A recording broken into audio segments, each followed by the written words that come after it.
हाँ साथियों, आज का हमारा पहला प्रश्न है, वल्लभ भाई पटेल भारत की संविधान सभा की निम्नलिखित में से किन समितियों के सदस्य थे? ऑप्शन है संचालन समिति, राज्य समिति, संघ शक्ति समिति, संघ संविधान समिति। साथियों, इसमें जो संचालन समिति और राज्य समिति इसके राइट आंसर है। तो ऑप्शन जो 3 है इसमें केवल ए और बी दोनों सही हैं। साथियों, ऑप्शन 3 इसका राइट आंसर हो जाएगा कि वल्लभ भाई पटेल भारत की संविधान सभा के जो कौन कौन सी समिति के सदस्य थे वो थे संचालन समिति और राज्य समिति। नेक्स्ट देखते हैं, 1935 के भारत शासन अधिनियम की किस धारा में यह प्रावधान किया गया कि आरक्षित विषयों का शासन गवर्नर जनरल अपने कार्यकारी पार्षदों की सहायता से अपने विवेक के अनुसार करेगा? साथियों, ये था जो 1935 के भारत शासन अधिनियम की जो धारा थी वो थी 11। ऑप्शन जो 4 है इसका राइट आंसर हो जाएगा, ऑप्शन 4। बढ़ते हैं आगे।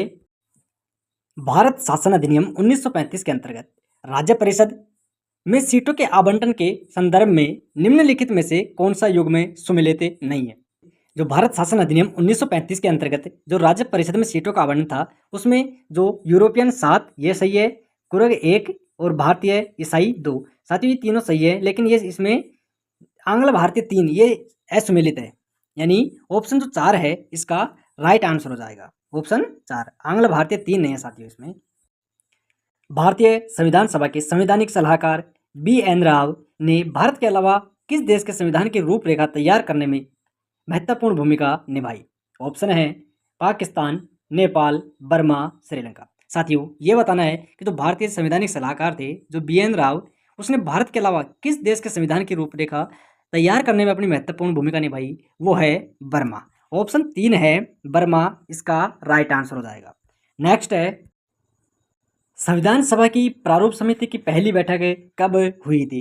ऑप्शन है 30 अगस्त 1947, 23 सितंबर 1947, 2 फरवरी 1948, 19 अक्टूबर 1947। साथियों, इसमें ऑप्शन 1 इसका राइट आंसर हो जाएगा। 30 अगस्त 1947 को जो संविधान सभा की जो प्रारूप समिति थी इसकी पहली बैठक हुई थी। 29 अगस्त को इस समिति का गठन किया गया था और 30 अगस्त 1947 को इस समिति की पहली बैठक हुई थी। ये बात आपको ध्यान रखनी है।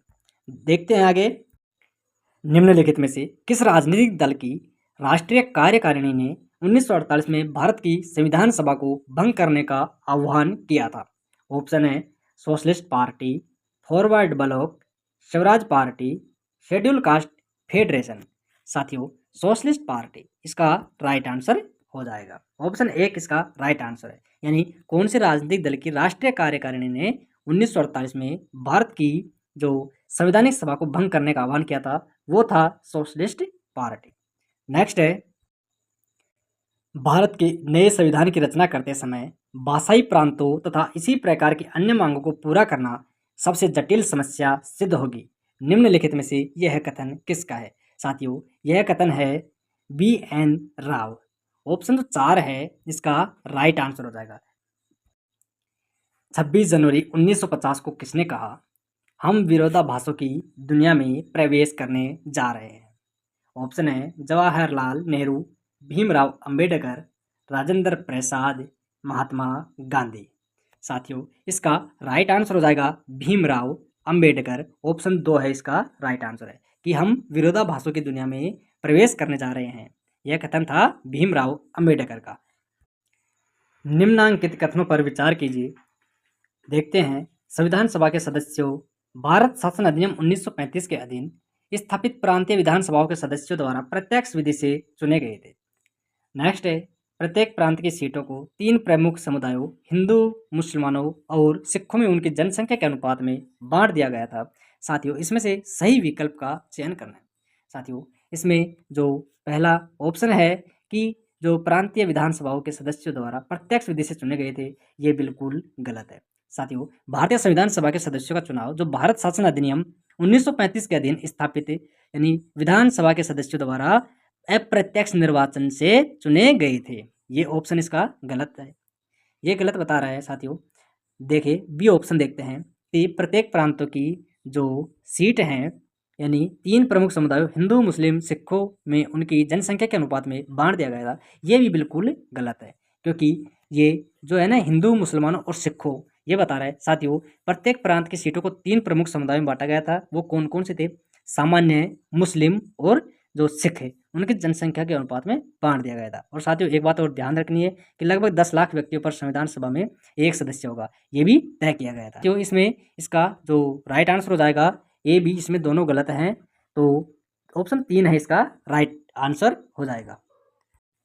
1909 के भारतीय परिषद अधिनियम ने पहली बार क्या पेश किया? ऑप्शन है राज्य विधानसभा है, शहर के स्तर पर स्थानीय स्वशासन, सांप्रदायिक प्रतिनिधित्व, लोकतंत्र की संसदीय प्रणाली। साथियों, 1909 के जो भारतीय परिषद अधिनियम ने पहली बार क्या पेश किया था? सांप्रदायिक प्रतिनिधित्व। ऑप्शन 3 इसका राइट आंसर हो जाएगा। 1909 के भारतीय परिषद अधिनियम को जो मार्ले मिंटो अधिनियम के नाम से जाना जाता है। ये बात आपको ध्यान रखनी है कि प्रथम निर्वाचन के आधार पर मुसलमानों के लिए सांप्रदायिक प्रतिनिधित्व दिया गया। ये बातें आपको ध्यान रखनी है। नेक्स्ट है, भारतीय संविधान की कौन सी विशेषता गैर संघीय के रूप में इसका प्रतिनिधित्व करती है? ऑप्शन है मजबूत केंद्र और एकल नागरिकता, द्विसदनीय विधायिका, स्वतंत्र न्यायपालिका, राज्य और संघों के बीच कार्यात्मक विभाजन। साथियों, भारतीय संविधान की कौन सी विशेषता गैर संघीय के रूप में इसका प्रतिनिधित्व करती है? वो हो जाएगा साथियों इसका राइट आंसर मजबूत केंद्र और एकल नागरिकता। ऑप्शन जो 1 है इसका राइट आंसर हो जाएगा।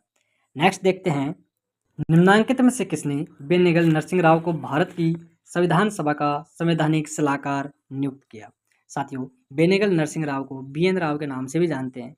इसमें कंफ्यूज मत हो जाना कि BN राव को कहीं भीमराव अम्बेडकर मान लो। देखिए, ऑप्शन देखते हैं। भारत की संविधान सभा ने, भारत की संविधान सभा के अध्यक्ष ने, भारत के गवर्नर जनरल ने, अध्यक्ष प्रारूप समिति ने।